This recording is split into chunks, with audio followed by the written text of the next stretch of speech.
বিহারের স্টেট পরীক্ষার কিন্তু নতুন একটা নোটিশ জারি হয়েছে ওয়েবসাইটে। বিভিন্ন জায়গা থেকে প্রার্থীরা কিন্তু আবেদন যেরকম ফোন কিংবা ইমেল করে বিহারের স্টেট রিক্রুটমেন্ট বোর্ডকে যেরকমভাবে কারেকশানের জন্য কিংবা কারেকশান করা যাবে কি না কিংবা কোনো ডেট পাওয়া যাবে কি না বিভিন্ন ধরনের কিন্তু তারা যে জিজ্ঞাসা করেছিল সেই জায়গায় দাঁড়িয়ে কিন্তু নতুন একটা নোটিশ জারি করলো ফর্ম কারেকশান করার। ওয়েবসাইটে নোটিশটা দিয়েছে। আমার টেলিগ্রাম চ্যানেলে কিন্তু নোটিশটা আমি অলরেডি দিয়ে দিয়েছি। কী নোটিশে আছে, কীভাবে কবে থেকে ফর্ম ফিল আপ হবে, কয়দিনের মধ্যে করতে হবে, কী কী কারেকশান করা যাবে, তার সঙ্গে ডামি অ্যাডমিট কার্ড। ডামি অ্যাডমিটটা কী সেটাও আমি বলে দিচ্ছি। দেখো, ডামি অ্যাডমিট কার্ড হচ্ছে ওদের ওয়েবসাইটে কারেকশান করার পরে তোমার টোটাল যে ফর্মটা চলে আসছে সামনে, সেটাই হচ্ছে এক প্রকার ডামি অ্যাডমিট কার্ড, যেটা তুমি দেখতে পারবে হচ্ছে একটা নির্দিষ্ট ডেটের পর থেকে, সেটাও নোটিফিকেশানে বলা আছে। চলো আমরা নোটিশটা দেখে নিই, কিংবা টেলিগ্রাম চ্যানেল থেকে পেয়ে যাবে নোটিশটা, অথবা ওয়েবসাইটে গিয়ে তোমরা ডাউনলোড করে নিতে পারো। তাহলে বিহার বিদ্যালয় সমিতি পরীক্ষা সমিতি পাটনা থেকে এই স্টেট 2024-এর নোটিশটা বেরিয়েছে, যেখানে কয়েকটা পয়েন্ট বলা আছে। সেখানে বলা আছে যে আমরা জানি ওয়েবসাইট হচ্ছে www.bsebstate2024.com।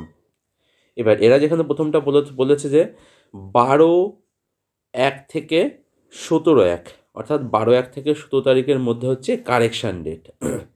এই ডেটের মধ্যে যার যা সমস্যা আছে, কেউ যদি কোনো কিছু কারেকশান করতে চাও, যে কোনো, ধরো কেউ যদি মনে করো যে আমি একটা অ্যাপ্লাই করেছি, আমি এখন দুটোতেই করবো অ্যাপ্লাই, 9, 10, 11, 12 করতে পারো, কোনো সমস্যা নেই। তার জন্য এক্সট্রা যে পেমেন্ট ফি আছে সেই পেমেন্ট ফি করলে হয়ে যাবে। ধরো কেউ ভুল করে এই রাজ্য থেকে অনেকে কী করেছো, যে এসসি হিসাবে কিংবা রিজার্ভের ক্যাটাগরি হিসাবে অ্যাপ্লাই করেছো, সেটা তো চেঞ্জ করে তোমাকে জেনারেল দিতে হবে। এবার জেনারেল যেতে গেলে পারে জেনারেলের যে এক্সট্রা চার্জ আছে সেই বাকি শুধু সেই চার্জটা তোমাকে পেমেন্ট করলে কিন্তু হয়ে যাচ্ছে। এই জায়গায় দাঁড়িয়ে কারো সাবজেক্ট চেঞ্জ, নাম্বার চেঞ্জ, যা যা কারেকশান করার করে নিতে পারবে। ডেট কত? 12 থেকে 17 জানুয়ারির মধ্যে।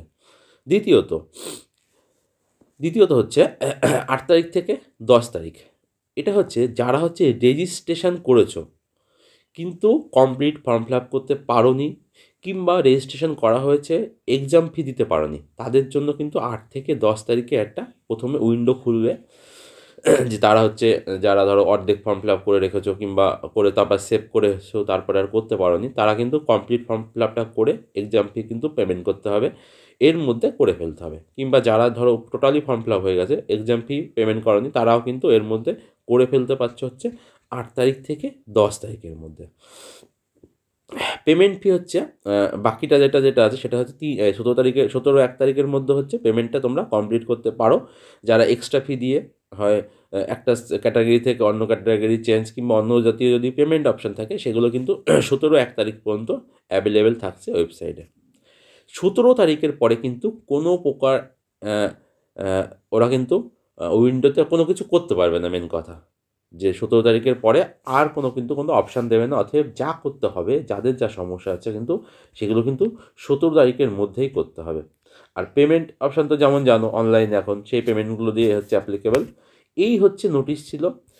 তাহলে দুটো বিষয় এখানে পরিষ্কার হলো। একটা হচ্ছে স্টেট কারেকশান ডেট কবে ছিল, যে বিষয়টা আমি প্রথমে বলেছি, ডামি অ্যাডমিট কার্ডটা কী, আর হচ্ছে রেজিস্ট্রেশন ক্যান্ডিডেট কিংবা এক্সাম ফি পেমেন্ট যারা করনি তাদের কী সমস্যা। তাহলে টোটাল হচ্ছে 3টে ফেজ, একটা 8 থেকে 10 তারিখের, একটা হচ্ছে 12 তারিখ থেকে 17 তারিখের একটা ফেজ, আর লাস্ট হচ্ছে 17 তারিখের পরে গিয়ে ফর্ম ওখানে দেখতে পারবে যে তোমার কারেকশান কী হয়েছে না হয়েছে। এই ছিল হচ্ছে আপডেট। অবশ্যই যাদের সমস্যা আছে ও ইমিডিয়েট কারেক্ট করে ফেলো, কারেকশান করে ফেলো।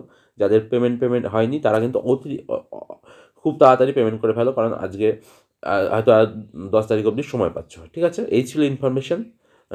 এরপরে যদি কারো কিছু জানার থাকে অবশ্যই কমেন্ট করবে, চেষ্টা করবো যদি জানা থাকে উত্তরগুলো দেওয়ার। ঠিক আছে, তাহলে ভিডিওটা আমি এখানে শেষ করলাম।